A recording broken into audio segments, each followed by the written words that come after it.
আজ আমাদের শেখার বিষয় বাংলাদেশের ইতিহাস। ১. রাষ্ট্রভাষা আন্দোলনের সময় পাকিস্তানের প্রধানমন্ত্রী কে ছিলেন? উত্তর খাজা নাজিমুদ্দিন। ২. কেন্দ্রীয় শহীদ মিনারের স্থপতি কে? উত্তর হামিদুর রহমান। ৩. বাংলাদেশের স্বাধীনতার ঘোষণাপত্র কবে পাঠ করা হয়? উত্তর ১০ এপ্রিল ১৯৭১ সালে। ৪. বাংলাদেশের মুক্তিযুদ্ধে কয়টি সেক্টর ছিল? উত্তর ১১টি সেক্টর এবং ৬৪টি সাবসেক্টর। ৫. ঢাকা শহর মুক্তিযুদ্ধের কত নম্বর সেক্টরের অধীনে ছিল?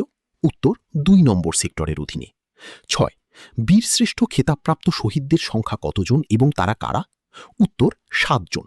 তারা হলেন ১. মহিউদ্দিন জাহাঙ্গীর, ২. মোস্তাফা কামাল, ৩. মতিউর রহমান, ৪. নূর মোহাম্মদ শেখ, ৫. হামিদুর রহমান, ৬. রুহুল আমিন এবং ৭. মুন্সি আব্দুর রুফ।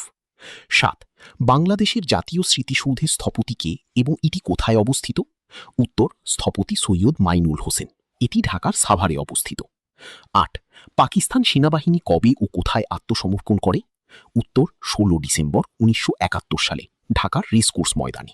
এরকম আরও ভিডিও পেতে সাবস্ক্রাইব করুন।